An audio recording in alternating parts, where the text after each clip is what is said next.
Good morning, kids. Good to see you all. It's Mrs. Zalo, Angie.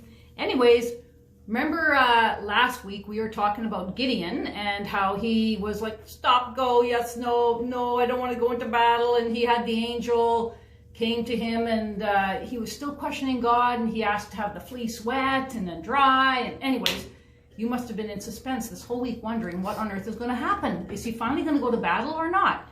He is. Now, there's going to be worship time, and then there's going to be a break. You can get some stuff then. All we're going to need today for a craft is some paper, any old paper, and a pair of scissors. If you're not big enough to use scissors, your mom or dad can use that for you.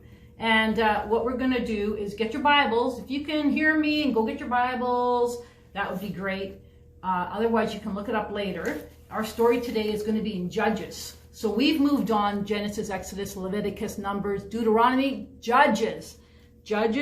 And we're going to go to the big 7 and just read along there. Now, I drew a picture of a trumpet. Yes, that's a trumpet, not a fin for swimming, and a torch. You're going to find out why on earth do we need a trumpet and a torch if we're going to battle. I know you were hoping we were going to have swords and spears and shields. Nope, nada. We are going to have a trumpet and a torch, and you're going to find out why. So, in our books, Judges 7, in our Bibles, I always like to double check to make sure the story I'm telling is really true and not something I made up. In Judges 7:2, God tells Gideon to start and to go into battle. So, where's my Gideon? Oh, there he is there. So, here's Gideon, and he is going to take with him 32,000 people. Woohoo! Oh man, mighty man of God, you are taking 32,000 people. 32,000 people, that's about the size of Penticton. A little bit smaller than Penticton. So can you imagine every single person in Penticton? We're going to now go, everybody in Penticton, let's go. We're going to go fight the Midianites. But God said to him, you know what? If all 32,000 people went with you, it's going to look like it's just because you had a mighty army that you won. That's not saying, wow, look what God did. So anybody who's a little bit scared and kind of like, I don't know, they're trembling. God said in Judges 7, he said, I want those people to leave. Okay? So how many people left? Let's see. Oh, I got my wonderful assistant Carl here and my other nephew Raph here helping me. So there was 32,000, now there's 10,000. You're trying to tell me 22,000 people left? Okay, now I've got 10,000 people. Yay, let's go, guys. Let's go. Let's go. Oh, then God said, nah, still too many people. What I want you to do is I want you to take them down to a river and to drink some water. I will tell you then which ones need to stay and which ones need to go. So they went down to the water over here. This is my nephew, Raph. He's going to demonstrate. Some people drank with their heads totally in the water, lapping it up like that. Okay? Then some people drank. Okay, you're going to have to wipe your face there, buddy. Okay, then some people drank like this, where they're always got their eyes open and alert and lapping the water up to their mouth. Okay, now guess what? God said the ones that did it the way Raph did the second time, where they're looking around, being alert, that's a good soldier because they haven't got their face into the ground. So out of those 10,000, how many do you think drank the right way? Any guesses? What do you think, Carl? 500. 500? What do you think, Raph? Out of 10,000 people, that's the size of Summerland. 10,000 people. 2? No. Yeah, wrecked the punchline. 300, you can take those away. 300 people were left. So now Gideon is just a little worried, I would imagine. He's like, oh no, I don't know about this. So God said to him, I want you to take your servant. So Gideon and his servant, I want you to go up to the Midianites at night and hide on top of the mountain and take a peek at what you see. So Gideon went with his buddy, and he looked, and he heard the 2 Midianites down there talking. He heard them saying, one guy goes, oh, I had a dream last night. I dreamt that a big barley loaf came rolling down the mountain and knocked over our tents. And the other guy said, oh, that would be a sign that Gideon is going to destroy us because he is from God. Oh, that's a really weird dream. Okay, so Gideon and the servant come back, And they're like, No, Gideon fell down. Gideon now is not too worried. Okay, so he's like, oh, we've got this. Let me see Gideon over there. So this guy gets back in line, everybody. Okay, Gideon, come here, Gideon. Gideon. Everybody, God showed me we are going to take the Midianites.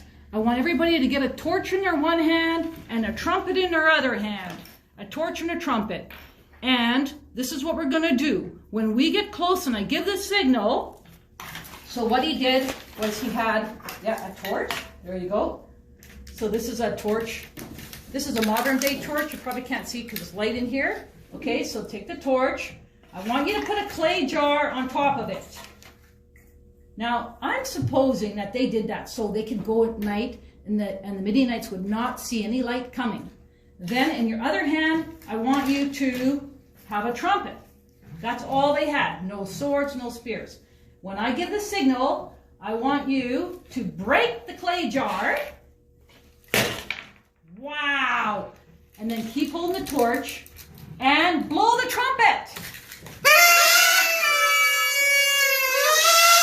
Okay, so that, boys and girls, is exactly what happened. Gideon went with all his men. Okay, you guys can just take these up to the mountain there. You take that one to the top of the mountain. And then Gideon gave the signal. And when he said, a shout to the Lord, all his men broke their clay jars and they blew their trumpets. And the Midianites down below, they just knocked them all over. They just fell into confusion. They're like, what's going on? What's going on? They got totally confused and they ran off. So Gideon and them, they didn't even have to be strong and mighty warriors. They just had to do what God called them to do. Which brings us back to our memory verse from last week, Romans 8:28. Reminds me of Romans, how you're supposed to fight. You didn't have to fight like a Roman soldier after all. 8:28. How old is your dad, you guys? 28? Yeah, and how old are you, Raph? 8? Okay, Romans 8:28. There you go.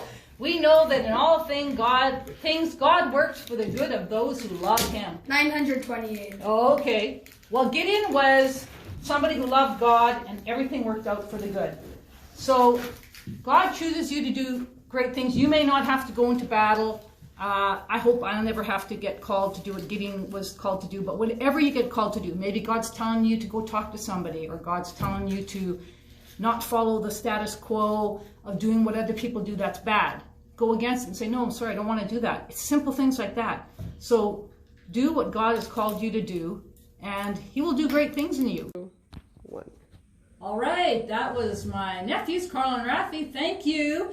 And now I have with me my beautiful great niece, Olivia. And it's not just she's great, but she's actually my great niece. So Olivia, what do you have today for the kids to do as a craft while the speaker is speaking? Well, we're going to make Gideon's ram horn. So as you see this trumpet, this is like a copy that my auntie made before this video that we took. Well, and here's the supplies you need. If you want to color it, you could use some pencil crayons. And you also need some scissors, tape, and some paper. So what you want to do is use a copy of what we're going to do. So it's like this one. Yeah, we can just cut out the corners, And then you put it on your piece of paper, and you trace it if you want to. And then as you see, we see like a little curve there on each edges. Then we take some scissors. We cut straight on the lines that we made.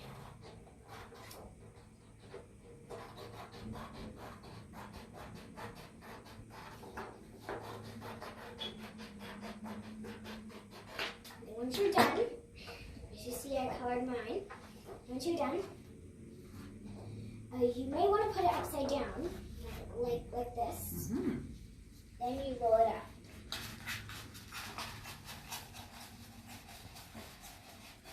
Then it will look like this. Then that's where the tape is. Mm-hmm. Then you take some tape and you put it on the corners. So it's like a little ram horn. Good job. All right.